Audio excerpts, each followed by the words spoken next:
Welcome to the Old Time Radio Westerns. I'm your host, Andrew Rhines, and I'm excited to bring you another episode absolutely free.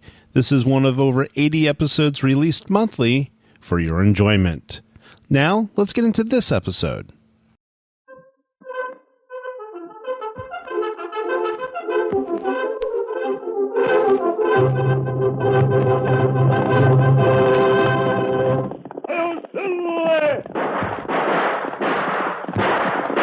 A fiery horse with the speed of light, a cloud of dust, and a hearty Hi-Yo Silver, the Lone Ranger.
Faithful Indian companion Tonto, the daring and resourceful masked rider of the plains, led the fight for law and order in the early western United States.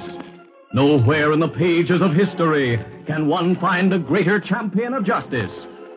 Return with us now to those thrilling days of yesteryear. From out of the past come the thundering hoofbeats of the great horse Silver. The Lone Ranger rides again. Come on, Silver! Let's go, big fellow! Hi-Yo, Silver! Hi!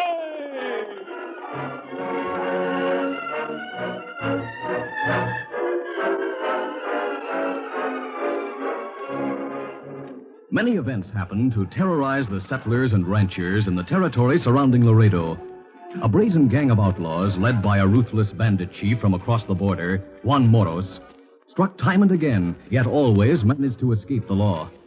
The first move by the gang that had attracted attention was a midday raid on the Laredo Bank, when the sheriff himself was drawing out money at the teller's window. There you are, Sheriff. $300. Thanks, Dave. I'm going to buy a mighty fine palomino with this. That's fine. You get them at a bargain price? Yep, sure am.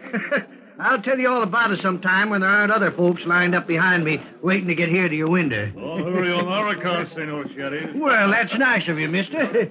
But I reckon you and those other hombres aren't interested in hearing about how I bargained for a horse. No, but we are most interested in the money you have to pay for. Wait a second. Hey, you can't... Good. Say, what's... We got all the others counted, Juan. Oh, no. Have the men got their bank money. Hey, Sheriff, it's a bank holdup. There's 6 of them. And they all got guns, not to mention my savings money. Si, senor. And I also have a gun at your back. I'll take your gun now. By thunder, this is the most brazen thing that's ever happened.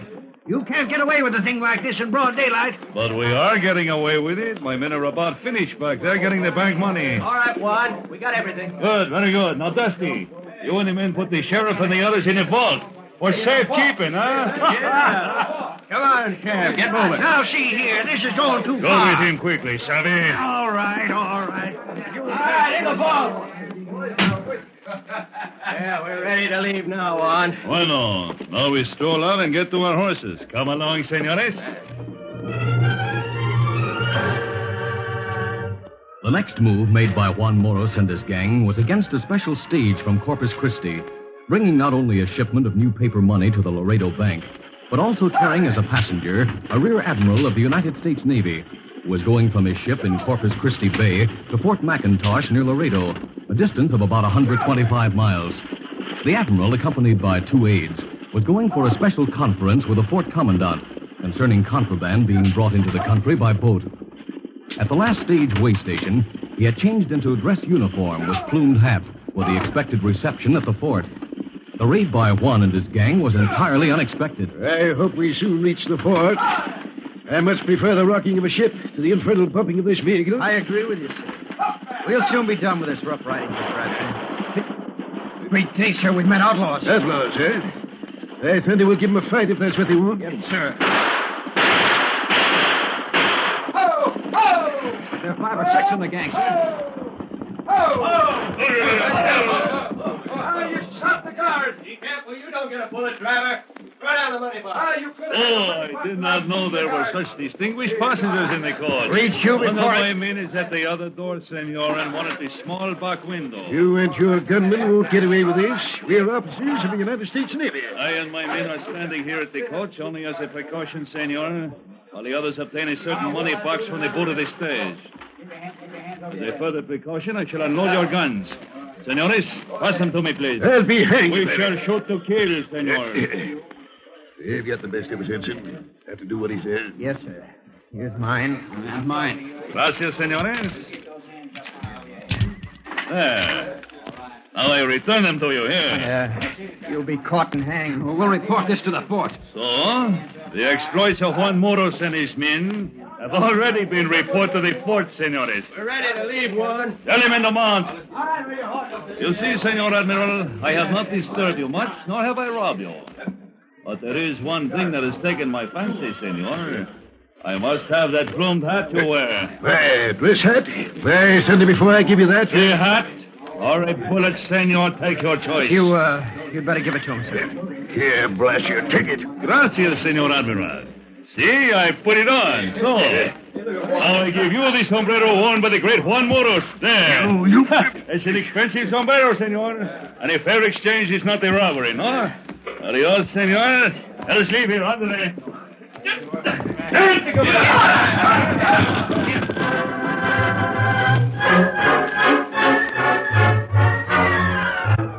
From that time on, Juan always wore the Admiral's plumed hat when leading his gang on a raid, and the sight of it brought fear to those who saw it, for they knew it meant trouble. The Lone Ranger and Tonto had heard of the notorious Juan and the plumed hat, and they headed south along the river trail toward Laredo. The masked man waited in a secluded grove, while Tonto entered town to get a few supplies, but especially to try to get recent news of Juan Moros. Later, as the 2 men left the grove and rode back toward their camp, Tonto told what he had learned. Now, me go to store. Not hear talk of Moros. Then me go to cafe. You heard something about him there? Well, at first, men talk of cattle, crops. Me think maybe me leave. Then feller with whiskers come in. When someone speak of Moros, me wait. This... Hi, Jed. How's the stage driving business these days? Fine. Have any more holdups lately, Jed? Didn't bring in any more Navy men from Corpus Christi, did you? I reckon I was lucky that time to have him with me, though.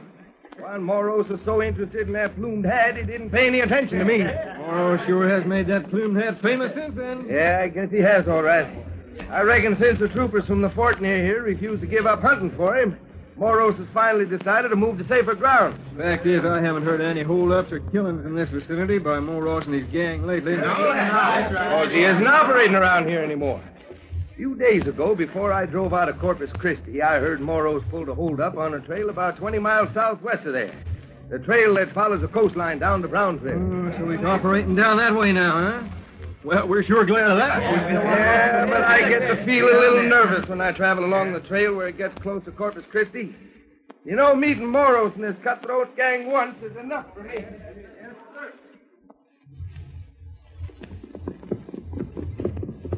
So Moros and his men are down that way now. Ah. So break camp at dawn, Tonto, and head south to that coastline trail. Let's get a move on. Come on, Silver. Get off, scout.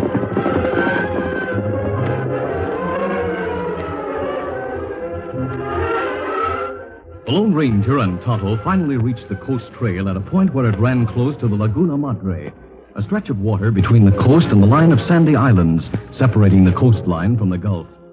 The two men headed northeast toward Corpus Christi, and at dusk pitched camp in a grove on a low bluff overlooking the water. The Lone Ranger estimated they were about 20 miles or so from the town, and somewhere near the place where Moros and his gang recently pulled the holdup. That night after eating, the Lone Ranger and Tonto stood looking out over the water from the bluff. Most of the land in this territory near the coast is low and swampy, Tonto. It wouldn't afford many places for outlaws to have a hideout. That's right, Kemosabe. On a plenty clear night, it's easy to see water or gulf beyond islands. Look, Kemosabe. Me think me see something moving in water far up lagoons. There's something there. Out of the bright moonlight, I can't make it out. Get the telescope for my saddlebag, Tonto. You got it. In a moment, Tonto returned with a strong telescope, and the Lone Ranger focused it on the object they had seen. After studying the object a couple of moments, the Lone Ranger spoke. That's a rowboat, Tonto. There's several men in it, but I can't make out how many. Heading for the island out there. Me not think anyone live on island. I'm sure no one does. Those islands are narrow and sandy. There's some trees and underbrush on the island opposite here, but most of the others are completely barren. Let's ride up along the trail and see if we can find the place where that boat left the shore. Oh, that's a good idea. Easy, Scout. Come on, Silver. Get him up, Scout.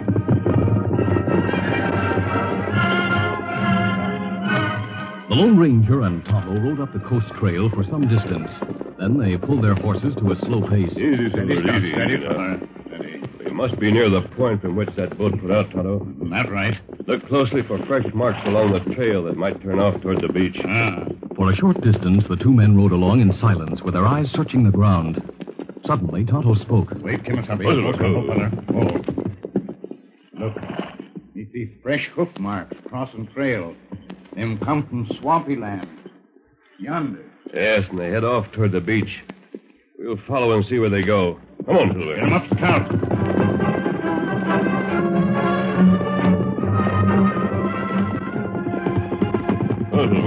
Setting up. Easy, fella. Yes, several horses stopped here and men dismounted. Them hoof marks go along beach to left. Someone evidently led them away. We'll find out where those marks lead to later. Let's walk closer to the water. Yes, the boat put off from here. There's the mark where it was drawn up on the sand. That right. Boat not in sight now. I know. Let's go back now and trail those horses. Easy, Scout. Easy, fella. Come on, Silver. Get him up, Scout.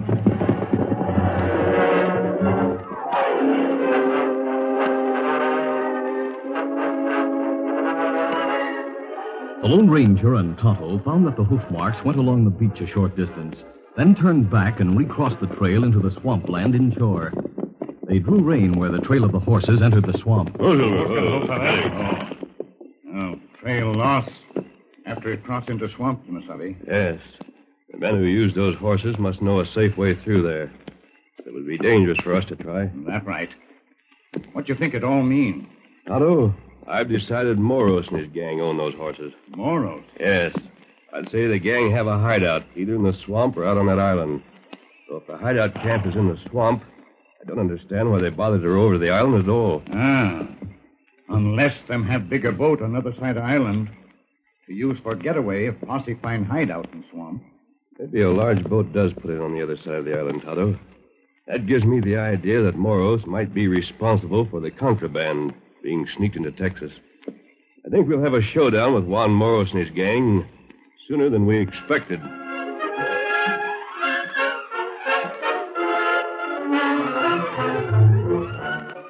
The curtain falls on the first act of our Lone Ranger adventure. Before the next exciting scenes, please permit us to pause for just a few moments.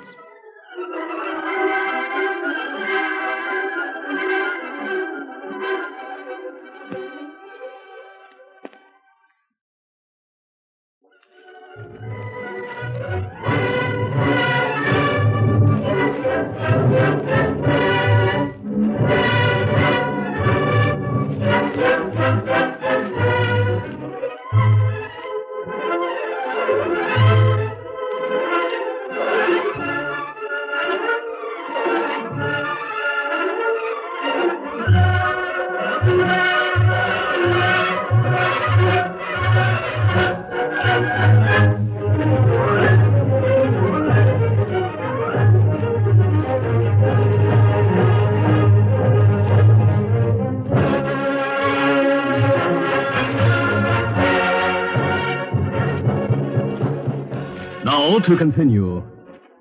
After deciding that the trail they had found was that of Moros and his gang, the Lone Ranger and Tonto returned to their camp on the bluff. Dawn was breaking when the Lone Ranger, who was on watch, woke Tonto. Tonto. You wake, Kimasabi. Rowboat is putting out from the island. Oh. We get to place where boat come in. Yes, but we'll have to hurry. Let's get going. Easy, Scout. Easy, fella. Come on, Silver. Come on, Scout.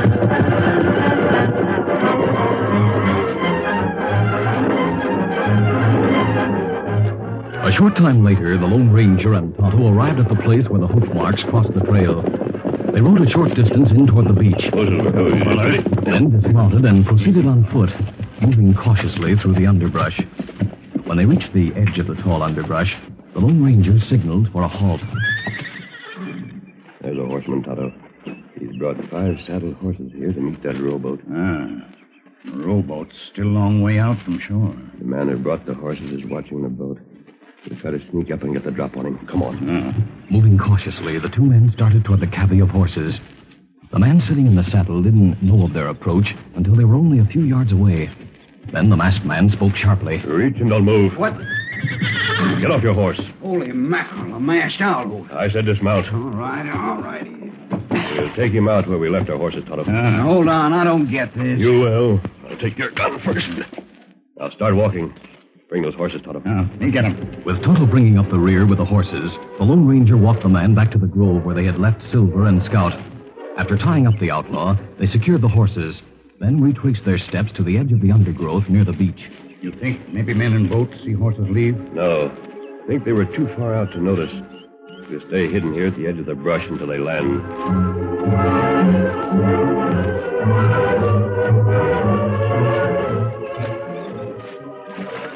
Meantime, the men in the rowboat moved slowly across the lagoon.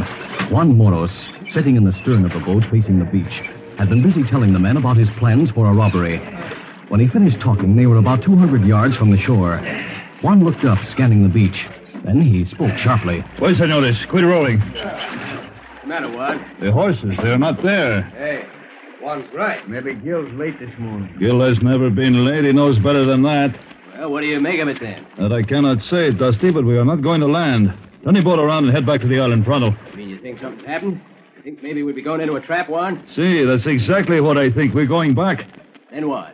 The ship which is bringing the contraband to the other side of the island will wait until tonight to set sail. What's it got to do with us? We shall go on board and have it take us to Brownsville. There we get more horses. What about Gil? He must look out for himself. If nothing has happened, we meet him later. Now start rowing toward the island.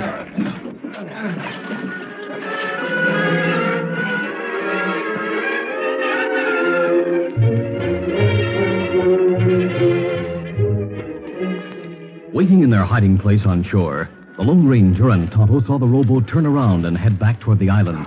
Tonto, they turned around. They're going back. That's suspicious, I guess. What we do? They must have some way to leave that island from the other side.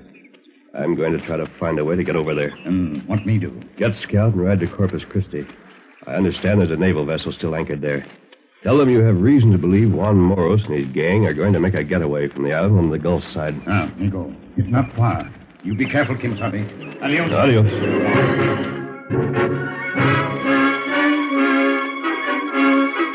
After Tonto had left, the Lone Ranger, realizing the lagoon was too wide to swim, went to the grove and mounted Silver. Then, returning to the sandy beach, he rode along for some distance. He rounded a point and saw a dilapidated boat landing, and beside it on the sand was an old flat-bottomed boat, partly filled with water. Guess it would take a lot of bailing, but maybe with a piece of driftwood for a paddle, I could make it to the island. Worth a try, anyhow. The Lone Ranger led Silver back into the trees.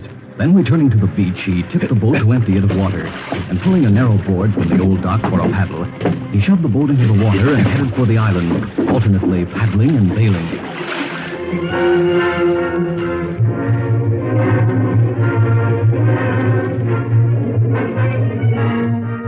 Later that morning, in a shack on the Gulf side of the island, Juan and his men were preparing to leave to go aboard a small sailing vessel, which was anchored a short distance offshore. Did you get that stuff back on the ship, Dusty?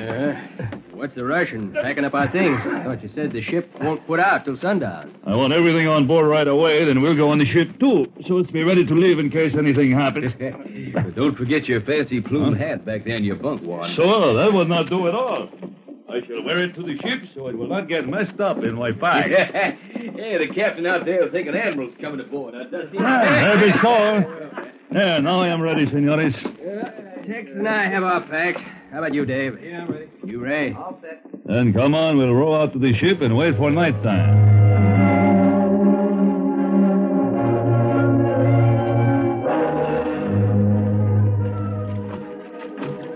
Meantime, the Lone Ranger reached the island and cautiously made his way through the underbrush until he was in a position to see the shack and also the anchored ship a short distance from shore.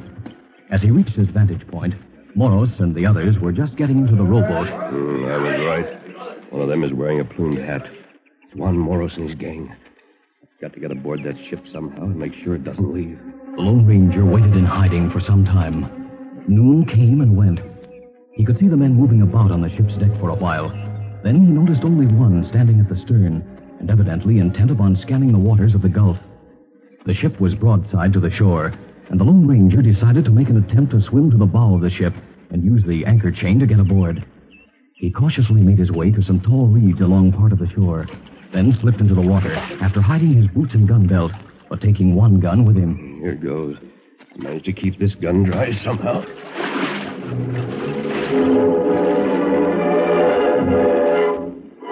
Meantime, on board, Moros and the others lounged in the captain's cabin, waiting for the time to depart. It would suit me better, Capitan, for us to sail now. It's too risky, Moros. Don't forget there's contraband aboard. We won't sail until sundown unless we absolutely have to. All right. You are the boss of the ship. Stuffy in here. I'm going on deck for some air. I'll go with you.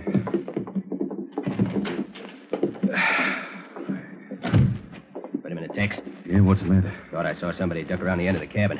I'll sneak along this side. Get your gun handy. You sneak around the other side. Now get going. Right. The Lone Ranger had made his way aboard the ship and had started alongside the structure that housed the forward cabin. Just as he heard the cabin door opening, he quickly ducked around the corner and waited, gun in hand. He was about to start again when a gun was poked into his back and Tex spoke. Reach, mister. At that moment, Dusty stepped in front of the Lone Ranger. Golly, a masked hombre. Yeah, and I got my gun at his back. Must have swum out here. His clothes are all wet. We'll take him into the cabin. Juan will want to take that mask off him. See who he is. Why don't one of you do it now? Afraid? Listen to him. I got him covered, Tex. Rip that mask off his mug. All right. I'll keep the mask. Hey, let go. Up your gun, you. Like fun I will. All right, take it down. With a sudden shove, the Lone Ranger sent Tex sprawling against Dusty, and they both fell to the deck. That will stop you for a few minutes. As the two men fell, the Lone Ranger turned and ran, just as the lookout in the stern shouted. It's a man of war! Dusty, Tex, what's happening? Masked man aboard. He tricked us. Yeah, he ran around the end of the cabin. Cut off the anchor! Hoist the sail! Hey, there's that masked man! He's got the ropes that pulls the sails out!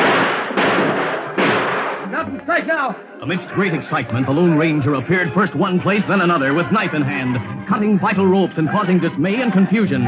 As the naval vessel bore down upon them, some of the crew cut the anchor rope, and others managed to get one of the sails hoisted.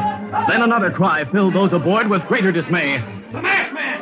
He's disabled the wheel! The ship moved out helplessly into the Gulf waters, and as the man-of-war came closer, the men began firing haphazardly. Then came a salvo of gunfire from the oncoming vessel.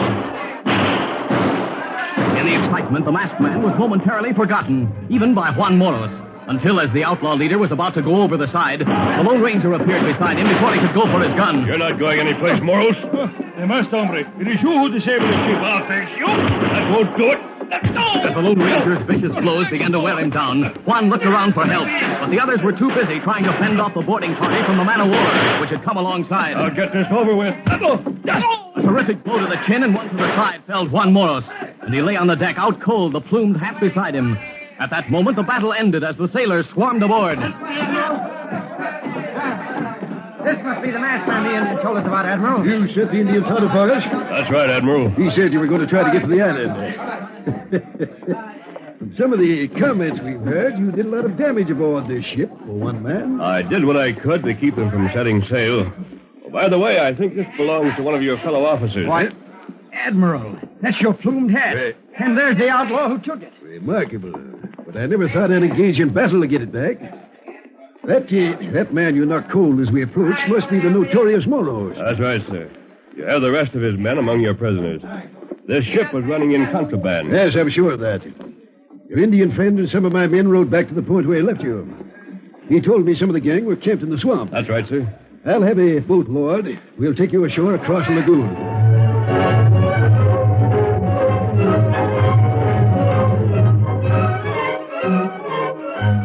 The Lone Ranger first retrieved his boots and gun belt from the island, then was taken ashore accompanied by the Admiral. Tonto was waiting on the beach with Silver. Nearby, armed sailors stood waiting with the rest of the gang they'd captured in the swamp hideout. Thanks for bringing me ashore, Admiral. Looks like Tonto and your men found the other outlaws. I'll have them and the horses taken by land to Corpus Christi. I can't tell you how much we appreciate it. That's not necessary, Admiral. That plumed hat had to be redeemed, you know. Adios, sir. Adios. Goodbye, mister. Steady, big lady. One to the way, not down. Imagine him being able to joke about that plumed hat after all he's been through. Shit, by the way, I don't even know who he is. I do, sir. The Indian told me. He's the Lone Ranger.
This is a feature of the Lone Ranger Incorporated, created by George W. Trendle, produced by Trendle Campbell Enterprises, directed by Charles D. Livingston, and edited by Fran Stryker.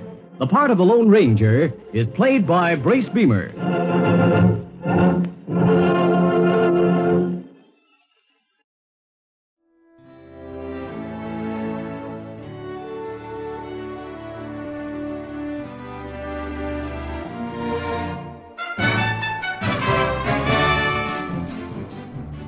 This has been a presentation of OTRWesterns.com, and we hope you enjoyed. Please take some time to like and rate this episode within your favorite podcast application. Follow us on Facebook by going to OTRWesterns.com/Facebook, and subscribe to our YouTube channel by going to OTRWesterns.com/YouTube. Become one of our ranch hands and unlock some exclusive content.